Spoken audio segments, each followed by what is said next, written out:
जब ये विपक्ष बोलता है कि माइक बंद कर दे, उस माइक का कंट्रोल वहाँ पे बैठे किसी भी व्यक्ति के हाथ में नहीं होता है, उस व्यक्ति के खुद के हाथ में होता है। बंगाल की मुख्यमंत्री ममता बनर्जी जी एकदम से उत्तेजित होकर उस बैठक को बीच में ही छोड़कर चली गई।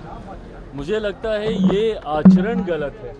उस बैठक में मैं भी मौजूद था और ये सरासर गलत इल्ज़ाम है कि किसी का माइक वहाँ पे बंद कर दिया गया। पहली बात तो जब ये विपक्ष बोलता है कि माइक बंद कर दे, उस माइक का कंट्रोल वहाँ पे बैठे किसी भी व्यक्ति के हाथ में नहीं होता है, उस व्यक्ति के खुद के हाथ में होता है। ना लोकसभा में, ना राज्यसभा में, ना ऐसी किसी बैठकों में।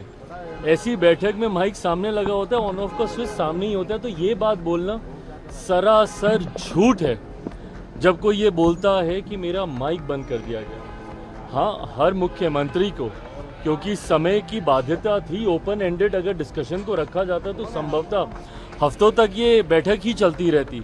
ऐसे में हर मुख्यमंत्री से ये विनम्रता पूर्वक आग्रह किया गया था कि अपनी बातों को संक्षेप में एक तय समय सीमा के भीतर रखा जाए। जब वो समय सीमा पूरी हुई, सिर्फ एक रिमाइंडर के तौर पर उनको ज़रूर, जैसे तमाम मुख्यमंत्री को दोबारा से नोटिफाई किया गया कि भाई आपका समय समाप्त हो रहा है, इस तरीके से। बट उसके बाद जिस तरीके से बंगाल की मुख्यमंत्री ममता बनर्जी जी एकदम से उत्तेजित होकर उस बैठक को बीच में ही छोड़कर चली गई, मुझे लगता है ये आचरण गलत है।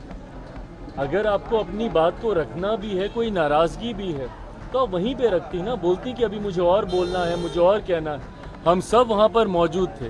प्रधानमंत्री जी स्वयं उनको सुनना चाहते थे, वित्त मंत्री जी स्वयं वहाँ पे मौजूद थी, वो भी चाहती थी कि भैया क्या बजट को लेकर वो अपनी बातों को रख रही हैं। बट जिस तरीके से उनका आचरण था, इससे ऐसा लगता है कि विपक्ष की पहले से ही ये सोची समझी एक रणनीति का ये हिस्सा था कि वो जाएंगी, हंगामा खड़ा करेंगी और नीति आयोग जिस मकसद के साथ हम लोग वहाँ पर बैठे थे, उसके मकसद को डाइवर्ट कर सिर्फ अपनी ओर पूरा ध्यान केंद्रित करने के उद्देश्य से ये इस तरीके की कार्रवाई की गई है। कांग्रेस के साथ 4 सीएम ने बैठक को अटेंड नहीं किया, कहा बॉयकॉट कर दिया और उन्होंने कहा कि हमारे साथ बाकी स्टेट के साथ नाइंसाफी हुई है जिस तरीके से बजट आया है। भाई मेरी समझ के परे है। अगर आपको ऐसा लगता भी है, किसी भी राज्य को अगर ऐसा लगता है कि उनके साथ नाइंसाफी हुई है, तो यही वो उचित फोरम है ना। नीति आयोग की बैठक ही वो मंच है जहां पर जाकर आप प्रधानमंत्री जी के समक्ष अपनी शिकायतों को आप रख सकते थे। इस मंच पर जाकर अपना ऐतराज आप दर्ज करा सकते थे, अपनी आपत्ति आप दर्ज करा सकते थे। और जो लोग ये बोलते हैं कि हम लोग के साथ भेदभाव हुआ, पहली बार देश में एक ऐसा बजट एक लंबे समय के बाद देखने को मिला जिसने पिछले 10 सालों में देश की मजबूत होती अर्थव्यवस्था का लाभ जनता को पहुंचाने का काम किया।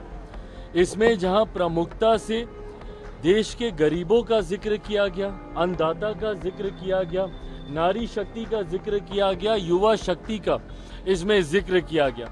ये ऐसे सेक्टर्स हैं जिसमें प्रमुखता से उनको लाभ पहुंचाने के लिए योजनाओं की और राशि की घोषणा की गई। जो राज्य कहते हैं कि उनके साथ अनदेखी हुई, क्या उनके राज्य में गरीब नहीं है? क्या उनके राज्य में महिलाएं नहीं हैं? क्या उनके राज्य में किसान नहीं हैं?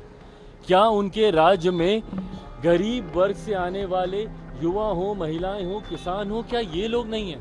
तो सिर्फ राजनीतिक हंगामा करने के लिए, और मैं दावे के साथ कह रहा हूँ कि भाई ये लोग पिछले बजट भी निकाल कर दिखाएं कि किस किस राज्य को कितना कितना आवंटन किया गया है जब सरकार कांग्रेस के नेतृत्व में चल रही थी। यूपीए की सरकार हो या उसके पहले की सरकार हो, कितने राज्यों का जिक्र किया गया।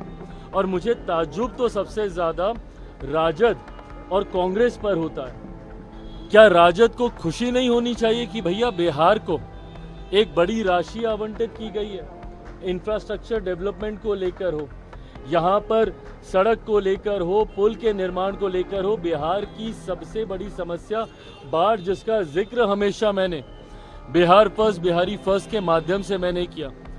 उस बाढ़ को लेकर लगभग 11,000 करोड़ की राशि अलग से आवंटित की जाती है, ऊर्जा को लेकर अलग से राशि आवंटित की जाती है, इंफ्रास्ट्रक्चर को लेकर राज्य में अलग से राशि आवंटित की जाती है। तो भैया अगर बिहार जैसा राज्य, जिसके लिए लंबे समय से हम लोग भी मांग करते थे भैया कि बिहार को विशेष राज्य का दर्जा मिलना चाहिए, बट स्पेशल कैटेगरी स्टेटस जब तक नहीं मिलता है, ये मांग भी हम लोग की थी कि बिहार को एक स्पेशल पैकेज मिलना चाहिए। आज मैं धन्यवाद करूंगा माननीय वित्त मंत्री जी का, और विशेष तौर पर मैं धन्यवाद करूंगा मेरे प्रधानमंत्री आदरणीय नरेंद्र मोदी जी का। मैं अपनी तरफ से, अपनी पार्टी लोक जनशक्ति पार्टी रामविलास की तरफ से प्रधानमंत्री जी और वित्त मंत्री जी का धन्यवाद करूंगा कि एक लंबे समय से जो बिहार और बिहारियों की मांग थी, उस मांग को सुना गया है, उस मांग को पूरा किया गया है। अगर इस पर भी अगर राजद और कांग्रेस को अगर ऐतराज है, तो ये वही लोग हैं जो कतई बिहार का विकास नहीं चाहते हैं।